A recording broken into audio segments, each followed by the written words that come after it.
అజయ్ అన్న కాల్ చేసి నేనున్నాను, నిలబడు, మనం నిలబడదాం, మనం కష్టపడదాము, దేవుని ప్రజల కోసం నిలబడదాం.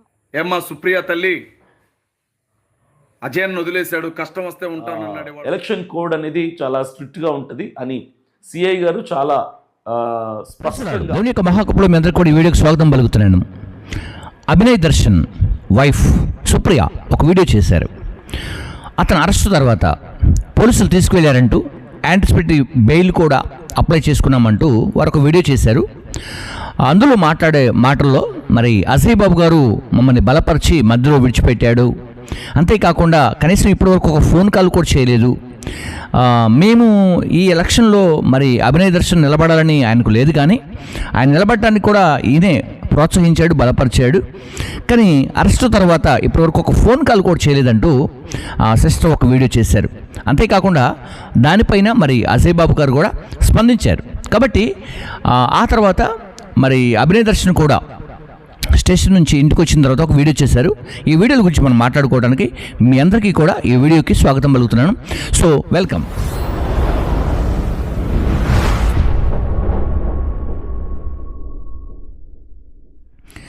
ముందుగా సుప్రియ గారు ఒక వీడియో చేశారు. అంతకుముందు కూడా వారు ఛానల్లో మాట్లాడారు.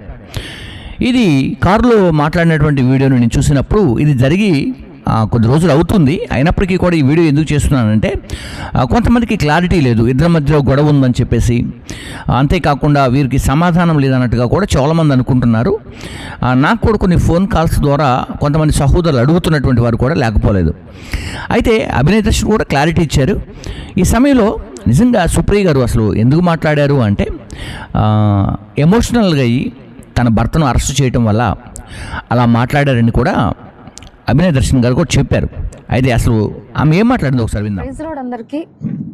బంజారా హిల్స్ పోలీస్ స్టేషన్లో అభినయ్ దర్శన్ గారి మీద కేసు ఫైల్ అయింది, ఎఫ్ఐఆర్ ఫైల్ చేశారు. ఇప్పుడే లాయర్తో మాట్లాడి కనుక్కున్నాము. ఎవరు పెట్టారు అంటే స్వయానా ఆర్ఓ గారు, రిటర్నింగ్ ఆఫీసర్ ఎవరైతే మనం సబ్మిట్ చేయాలో నామినేషన్ పేపర్స్, ఆయనే కేసు ఫైల్ చేశారు. సో ఇష్యూ చాలా సీరియస్గా ఉంది, మీరు అందరూ ప్రార్థన చేయండి. మేము కూడా ఇప్పుడే యాంటిసిపేటరీ బెయిల్ కోసం ట్రై చేస్తున్నాము, అప్లై చేస్తున్నాము. సో ఆ ప్రాసెస్ అంతా చక్కగా జరగాలని ప్రేయర్ చేయండి. అండ్ ముఖ్యమైన విషయం ఏంటంటే అసలు అభినయ్ దర్శన్ గారికి జూబ్లీ హిల్స్ ఎలక్షన్స్లో నిలబడాలి, పోటీ చేయాలని ఆలోచన ఏమాత్రం కూడా లేదు. ఆయన ఆలోచన అంతా రానున్న ఎలక్షన్స్లో నిలబడాలి, ఖచ్చితంగా క్రైస్తవులు నిలబడి మనం పోరాడాలన్న ఆలోచన ఆయనకు ఉంది. ఇప్పుడున్న ఎలక్షన్స్కి అయితే నిలబడాలన్న ఆలోచన ఆయనకు లేదు. కానీ అజయ్ అన్న కాల్ చేసి నేనున్నాను, నిలబడు, మనం నిలబడదాం, మనం కష్టపడదాము, దేవుని ప్రజల కోసం నిలబడదాం అని అభినయ్ గారిని ప్రోత్సహించారు, నిలబెట్టారు, సపోర్ట్ చేశారు. అయితే మొన్న చాలా ఇంటర్వ్యూస్లో కూడా అజయ్ అన్న మాట్లాడారు, శరీరాలు వేరైనా ప్రాణం ఒకటే అన్నారు. కానీ ఈరోజు మేము ఇంత కష్టంలో ఉన్నాం, ఇంత ఇబ్బందిలో ఉన్నాం, ఒంటరిగా పోరాడుతున్నాం, ఒంటరిగానే తిరుగుతున్నాం ఈ హైదరాబాద్ ప్రాంతంలో, కానీ ఈరోజు వరకు ఒక ఫోన్ కాల్ కూడా లేదు. రైట్, విన్నారు కదా. అంటే కష్టకాలం వచ్చినప్పుడు మాకు సహాయకరంగా అన్న లేకుండా వెళ్ళిపోయాడు అన్నట్టుగా మాట్లాడారు. అయితే అజయ్ బాబు గారు కోపడతారండి కొంచెం, అయినప్పటికీ కూడా ఆ కోపంగా మాట్లాడే వ్యక్తుల దగ్గరే ప్రేమ ఉంటుంది. నైస్గా నవ్వుకుంటూ మాట్లాడేవాళ్ళు వేరే రకంగా ఉంటారేమో, కానీ కోపడుతూ మాట్లాడే వాళ్ళ దగ్గరే ప్రేమ అనేది ఉంటుంది.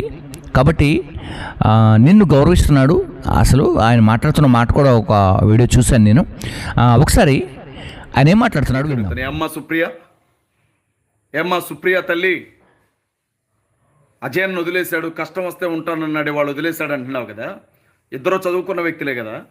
ఎలక్షన్ కమిషన్ నోటిఫికేషన్ ఇచ్చిన తర్వాత నేను క్యాండిడేట్గా ఉంటున్నాను, నాకు డబ్బు పంపండి అని స్కానర్లు పెట్టి డబ్బు అడగడం చట్ట ప్రకారంగా నేరం, ఎన్నికల నియమావళిని అది ఉల్లంఘించడమే అని తెలియదా మీకు? ఎన్నికల నియమావళిని ఉల్లంఘించడమే అది అని తెలియదా మీకు అంటున్నాను నేను. రైట్, అసలు ఎందుకు ఇక్కడ కొంచెం తేడా వచ్చింది అంటే యాక్చువల్గా మరి మన అభినయ్ దర్శన్ గారికి ఇండియన్ కాన్స్టిట్యూషన్ లా పర్ఫెక్ట్గా తెలిసినట్టుగా లేదు. అంతేకాకుండా ఎలక్షన్ కోడ్ పడిన తర్వాత ఎలా మాట్లాడాలో కూడా తనకు తెలియదు వాస్తవంగా. ఎందుకంటే తను మాట్లాడిన వీడియోలో అది ఆయన చెప్పాడు. ఎందుకంటే అక్కడ ఎలక్షన్ ఆర్ఓ గారు కేసు పెట్టారు. కేసు ఎందుకు పెట్టారు? ఒక మత ప్రాధిపత్యాన్ని లేకుంటే ఆధిపత్యాన్ని కోరుకోవటం, వారి దగ్గర నుంచి డబ్బు కావాలని కోరుకోవటం, అంతేకాకుండా ఒక వర్గానికి సంబంధించి మాట్లాడటం, ఇలాంటివన్నీ కూడా మనకి ఎలక్షన్ కోడ్కి వ్యతిరేకంగా ఉంటాయన్న సంగతి మరి బ్రదర్ తెలియదు అంటున్నాడు. మేబీ తెలియకపోవచ్చు కూడా. అయితే అజయ్ బాబు ఏమన్నారంటే, చల్లి మీకు ఆ విషయం కూడా తెలియదా, మీరు చదువుకున్నారు కదా అని తను కూడా కొంచెం ఇబ్బందికరంగా మాట్లాడాడు. Okay, right. అయితే అక్కడ వెళ్ళిన తర్వాత పోలీసు వాళ్ళు బ్రదర్తో మాట్లాడటము, తనకు అంటే జరుగుతున్నటువంటి విషయాలన్నీ కూడా తెలియచేసి మరలా తనను పంపించారు. ఆల్రెడీ కేసు ఎఫ్ఐఆర్ అయింది.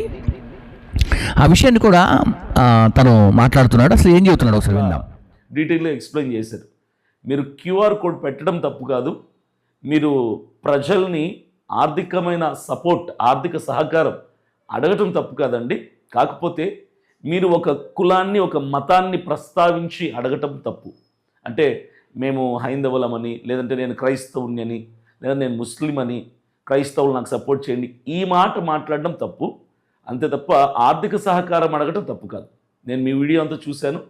ఆర్ఓ గారు చూపించారు ఆ వీడియో. చూపించినప్పుడు సామాన్యుని డబ్బులు ఇవ్వండి అని అడగటం కరెక్ట్, కానీ నేను క్రైస్తవుని డబ్బులు ఇవ్వడం అడగటం కరెక్ట్ కాదు. కాబట్టి అది మీరు రిపీట్ అవ్వకుండా చూసుకోండి. రైట్, విన్నారు కదా. అంటే ఇప్పుడు మనము ఈ 3 వీడియోస్ కూడా చూసాం. మొత్తం టోటల్ మీద తెలుసుకోవాల్సినటువంటి విషయం ఏంటంటే, జూబ్లీ హిల్స్ ఎలక్షన్లో జరుగుతున్నటువంటి, మరి అక్కడ ఎమ్మెల్యేగా పోటీ చేస్తున్నటువంటి ఈ యొక్క సహోదరుడు నామినేషన్ కొరకు దాని మీద ఉన్నటువంటి అవగాహన లేక, అంతేకాకుండా ఎలక్షన్ కోడ్ పడిన తర్వాత ఏం చేయాలో తెలియక తను చేసినటువంటి పని అజయ్ బాబు గారికి నచ్చలేదని ఈ వీడియోస్ ద్వారా మనకు అర్థమవుతూ ఉంది.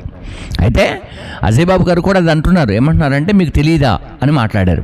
కాబట్టి ఈ సమయంలో మరి అభినయ్ దర్శన్ గారు కూడా కొన్ని విషయాలు, అంటే పొలిటికల్ విషయాలు తెలుసుకోవాలి, ఎలక్షన్ కమిషన్ విషయాలు కూడా తెలుసుకోవాలి, ఆ తర్వాత ఓటర్స్ గురించి కూడా తెలుసుకోవాలి. అప్పుడే కదా మరి రాజకీయంలోకి వెళ్ళగలిగేది. ఇప్పుడు మీరు రాజకీయానికి వెళ్తున్నప్పుడు బయట వేదికల మీద మాట్లాడుతున్నంత ఈజీగా అందులోకి వెళ్ళినాక ఉండదు సార్. చూసారా, చిన్న మిస్టేక్కే మీకు అరెస్టు చేయటం జరిగింది. అర్థమవుతుందా? అంటే కాన్స్టిట్యూషన్ లా మీరు అనుకున్నంత ఈజీగా ఉండదు. ఎవరైనా సరే మీరు అనుకున్నంత ఈజీగా ఉండదు. కాబట్టి బయట ఉన్నప్పుడు చాలామంది అది చేస్తాం, ఇది చేస్తాం, ఏదో చేయాలి, అదో చేయాలి అనుకుంటారు. కానీ అసలు విషయం ఏంటంటే అడుగు పెట్టాకనే తెలుస్తుంది. కాబట్టి సుప్రియ గారు మాట్లాడిన ప్రతి మాట నిజంగా, అంటే తన వేదన, తన భర్తకు ఇలా జరిగింది కాబట్టి ఈ సమయంలో ఎవరు ఆదుకోవట్లేదని చెప్పేసి మాట్లాడారు. సో అజయ్ బాబు గారు కూడా మంచిగా స్పందించారు. కాబట్టి కొన్ని విషయాలు వారు తెలియజేశారు. ఇప్పటికి కూడా మరి అభినయ్ దర్శన్ ఏమంటున్నారంటే, అజయ్ అన్న మళ్ళీ వస్తారు, నాతో క్యాంపింగ్ చేస్తారు, అంతేకాకుండా ఈ ప్రాంతంలో తను కూడా మరి ఈ పార్టీ కొరకు పనిచేస్తాడని కూడా తన విశ్వాసాన్ని తెలియజేస్తున్నాడు. ఒకవేళ ఏమైనా తప్పుగా మాట్లాడుంటే క్షమించమని కూడా నేను అడుగుతాను, సారీ అని చెప్తాను, కానీ మేమిద్దరము ఒకటిగానే ఉంటాము. సుప్రియ గారు కూడా చెప్పారు ఏంటంటే, అక్కడక్కడ ఇంటర్వ్యూస్లో కూడా మా శరీరాలు వేరు కావచ్చు కానీ మేమిద్దరం ఒకటే అని మాట్లాడారు. ఒక తల్లి కనకపోయినప్పటికీ కూడా ఇద్దరం ఒక అన్నదమ్ములాగానే ఉంటున్నామని చెప్పేసి కూడా వారు మాట్లాడుకున్నారు. కాబట్టి ఈ సమయంలో నేను ఎందుకు ఈ వీడియో చేశానంటే మీకు అర్థమైంది అనుకుంటాను, మేబీ బహుశా. కాబట్టి రాజకీయం అంటే వేదికల పైన మాట్లాడినట్లుగా సంఘాల్లో లేకుంటే సభల్లో మాట్లాడినంత ఈజీగా ఉండదు. ఎలక్షన్ కమిటీని మీరు చాలా కోట్ చేయాలి, ఎలక్షన్ కమిటీ దగ్గర చాలా నేర్చుకోవాలి. అంతేకాకుండా దేవుని ప్రజలారా, ఇప్పటివరకు చూసినటువంటి ఈ వీడియోస్లో మరి ఎలాంటి ఒక అసమాధానం ఉంటే సమాధానంగా ప్రతి ఒక్కరు ఉండాలని కూడా నేను కోరుకుంటున్నాను. మరి ప్రాముఖ్యంగా సుప్రియ గారికి మీ వేదన బాగుంది, ఆవేదన కూడా బాగుంది, కానీ ఒక పని చేసేటప్పుడు అది ఎలా చేయాలి అనేది కొన్ని నియమ నిబంధనలు మనకు ఉంటాయి మన దేశ చట్ట ప్రకారంగా. సో వాటిని తెలుసుకోవాలని కూడా నేను కోరుకుంటున్నాను. అలాగే అజయ్ బాబు గారికి కూడా మరి ఒకవేళ తెలిసి తెలియక వారు ఏమైనా తప్పు చేస్తుంటే మన్నించి క్షమించి వారిని దగ్గరకు తీసుకోండి. లేకుంటే మీకు ఒకవేళ ఎలక్షన్ విషయం కానీ వారు చేసే పనులు ఏదన్నా నచ్చకపోతే, ఇది మీరు చేయటం నాకు నచ్చట్లేదు బ్రదర్, అట్లయితే నేను మీకు సహకరించాలని చెప్పేయండి, ఫినిష్ అయిపోద్ది. సో అది బాగుంటుంది. అలాగే మరి అభినయ్ దర్శన్ గారు కూడా చేసే ప్రతి పని కూడా ముందు జాగ్రత్త తీసుకొని పని చేస్తే బాగుంటుంది, తెలుసుకొని చేస్తే ఇంకా బాగుంటుంది. కాబట్టి అజయ్ నొచ్చుకునేటట్లో లేకుంటే సుప్రియ గారిని ఇబ్బంది పెట్టేటట్లో మీరు దయచేసి మీ లైఫ్లో వర్క్ చేయకండి. ఎందుకంటే చేస్తే ఇబ్బందులు పాలవుతారు. ఎందుకంటే ఇంతకుముందే మీరు ఒక కుటుంబాన్ని కోల్పోయారు, తిరిగి మరొక కుటుంబాన్ని కోల్పోకుండా మీరు ముందుకు నడవాలని కూడా నేను కోరుకుంటూ ఈ నా మాటలు ముగిస్తున్నాను. May God bless you. మరి అలాగనే అజయ్ బాబు గారికి హృదయపూర్వకమైన శుభాలు నేను తెలియజేస్తున్నాను. సుప్రియ గారికి కూడా ధైర్యం, వండర్ఫుల్, చాలా చక్కగా నీట్గా మరి మీరు మాట్లాడుతున్నారు. సో అలాగనే కంటిన్యూ కండి. అలాగనే మరి అభినయ్ కూడా ఆలోచన చేసుకొని ముందుకు వెళ్ళాలని కూడా కోరుకుంటూ ఈ నా మాటలు ముగిస్తున్నాను. ఇప్పటివరకు ఈ వీడియోని వీక్షించిన మీ అందరికీ కూడా యేసుక్రీస్తు వారి యొక్క శ్రేష్టమైన శుభాలు తెలియజేస్తాను. దేవుని ప్రజలారా, మనస్పార్థాలు, భేదాలు రాక మానవు. మనము తిరిగి